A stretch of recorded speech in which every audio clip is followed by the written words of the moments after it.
بسم الله الرحمن الرحيم والصلاة والسلام على أشرف المرسلين. Salam alaikum. Bonjour tout le monde. Aujourd'hui, on va voir ensemble le deuxième chapitre pour la deuxième partie, conception du mémoire. Dans ce chapitre,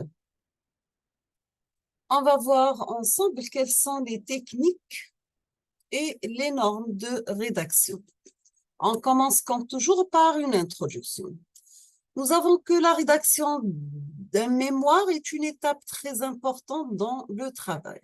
Elle doit respecter les différentes techniques et normes de rédaction. Nous avons que la mise en forme dans notre travail, une image claire et précise. Un travail scientifique, c'est un travail objectif et non pas subjectif. Bien sûr, ce qui doit apparaître sur le mode d'écriture des paragraphes ou sur la forme objective la plus dominante. Pour la mise en forme de votre mémoire, vous avez que le mémoire de recherche sera d'un volume de 60 pages maximum. La forme de cet exercice, elle est très importante. Il convient d'utiliser un style qui doit être clair, concis et précis. Il faut faire attention aux fautes d'orthographe et de syntaxe. Il est nécessaire, bien sûr, car il figure parmi les critères posés pour la notation du tuteur universitaire. Il est conseillé de faire des phrases courtes. Le style sera plus léger, percutant et efficace. Il est conseillé de faire appel à une tierce personne pour l'orthographe, bien sûr. Quelles sont les normes de dactylographie qui doivent être respectées? Vous avez une marge de gauche et marge de droite et de gauche de 2,5, une marge de haut et bas de page de 2,5 cm. Le police de caractère, vous pouvez utiliser le Time New Roman ou bien un caractère de même taille. Nous avons que la taille des caractères pour le corps du texte, elle est de 12 points. La taille de caractère pour les notes en bas de page, c'est 10 points. L'interligne utilisée, c'est 1,5. Pas de ligne seule isolée au reste de paragraphe ou bien en début ou fin de page. Vous devez utiliser un format de texte appelé justifié et non aligné à gauche. Donc, pour aérer le texte, il est recommandé de prévoir un interligne supplémentaire entre chaque paragraphe, de même qu'après une énumération. Il n'est pas recommandé de changer de page à chaque section, surtout quand le rapport est court.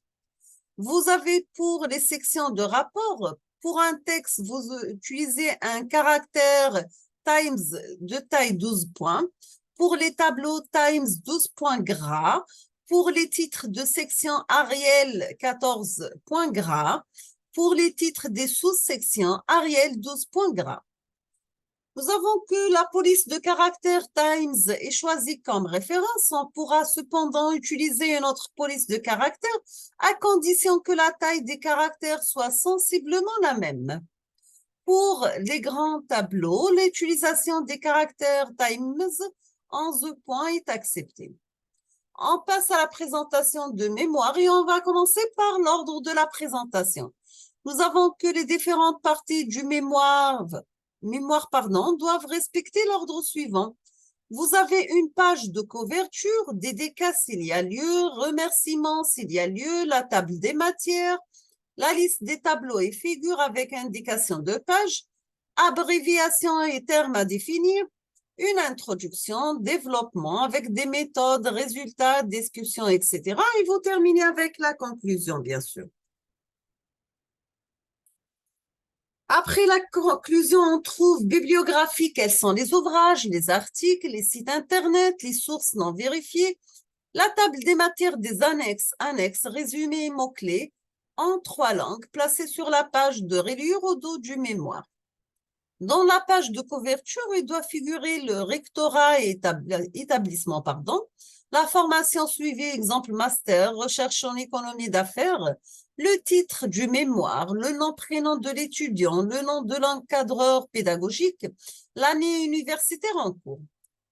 On passe à la pagination. Donc, vous avez que la pagination commence à partir de la première page de l'introduction, les pages de garde, les titres, les dédicaces, les remerciements, la table des matières, la liste des schémas des tableaux doivent faire l'objet d'une pagination à part en chiffres romains en minuscules. Et pour les annexes, peuvent également faire l'objet d'une pagination à part en chiffres romains en majuscules. Toutes les autres pages sont numérotées en chiffres arabes, 1, 2, 3, etc. Et l'emplacement du numéro de page n'est pas fixé. Si le numéro de page est placé en bas de page, au milieu, la reliure du document est facilitée. C'est notamment le cas lorsque le document est imprimé recto verso. Il y a donc 3 paginations. Les pages qui précèdent l'introduction, de l'introduction jusqu'à la bibliographie et les annexes. Les chapitres doivent toujours commencer dans une nouvelle page, pas de lignes seules isolées du reste de paragraphe en début ou bien en fin de page. Vous avez les schémas et les tableaux doivent être numérotés et avoir un titre. Maintenant, lorsqu'ils sont empruntés à la littérature, la source doit être indiquée juste après. Une liste des tableaux et des figures doivent être dressées si ceux-ci sont suffisamment nombreux. Les tableaux, les figures et les annexes sont numérotés en chiffres arabes par d'ordre d'apparition dans le texte. Exemple, tableau 1, tableau 2, etc. Faites la numérotation à la fin de la préparation du rapport pour éviter de nombreux réajustements. Il faut noter que les logiciels de traitement de texte permettent de faire automatiquement les numérotations des tableaux, figures, etc. Toutes les sections du corps du rapport, vous avez l'introduction, les différentes sections du développement, la conclusion, les références bibliographiques, etc. sont numérotées à partir de l'introduction et chaque sous-section du développement est numérotée. Les pages préliminaires n'apparaissent pas dans la table des matières, alors que les annexes doivent être énumérées. Les logiciels de traitement de texte tels que Word comportent deux fonctions permettant de construire automatiquement la table des matières. On passe au tableau. Vous avez que chaque ligne et chaque colonne d'un tableau doivent être clairement identifiées, respectivement dans la première colonne et la première ligne. Lorsque des valeurs chiffrées sont rapportées, indiquez les unités. Système international, bien sûr. Le titre d'un tableau est placé juste au-dessus du tableau. Le numéro du tableau apparaît à gauche du titre. Le titre doit être suffisamment explicite tout en étant le plus court possible. Nous avons aussi des lettres sans utilisées pour référer aux notes de bas de tableau. Cela permet d'éviter les confusions avec les valeurs chiffrées qui figurent dans le tableau. Bien sûr, quand un tableau est trop volumineux pour figurer sur une seule page, il faut scander-le en plusieurs tableaux présentés sur des pages successives, bien sûr. Il faut répéter alors le titre en haut de chaque tableau. Vous avez la mention suite est alors ajoutée au titre. Sachant que les tableaux qui suivent le premier tableau, bien sûr, ils doivent être précédés par suite. De plus, les titres des colonnes et des lignes doivent être rappelés dans chaque tableau. Il est préférable de présenter un gros tableau en mode paysage, car la présentation en mode portrait obligerait probablement de choisir une taille de caractère trop petite, ce qui nuirait à la lisibilité du tableau. On a terminé avec les tableaux, on passe aux figures. Tout le texte apparaisse dans une figure doit être rédigé en français. Si la figure est extraite d'un document rédigé en anglais, les légendes doivent être traduites.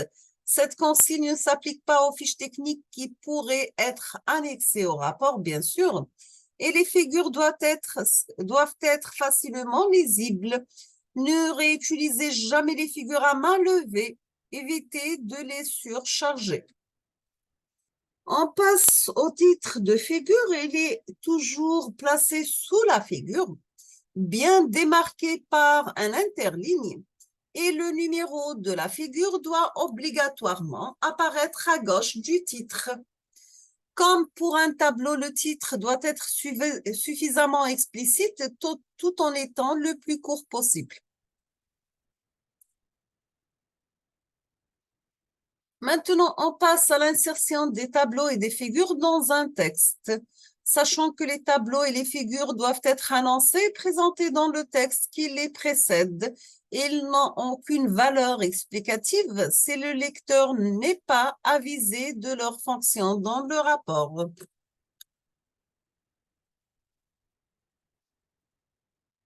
Maintenant, s'il n'y a pas assez d'espace dans la page, les tableaux et les figures sont présentés dans la page qui suit, c'est-à-dire le plus tôt possible après leur première citation dans le texte. Cependant, ne commencez jamais une section par un tableau ou bien par une figure. Laissez un espace double en haut et en bas d'un tableau ou bien d'une figure, bien sûr, sauf dans les cas où ils sont placés au haut d'une page, au bas d'une page ou sur une page séparée. Maintenant, pour envoyer un tableau ou une figure dans le texte, vous devez mentionner le numéro de tableau ou bien de la figure. Vous écrivez les valeurs présentées dans le tableau 7 plutôt que les valeurs présentées dans le tableau ci-dessous ou bien à la page 10.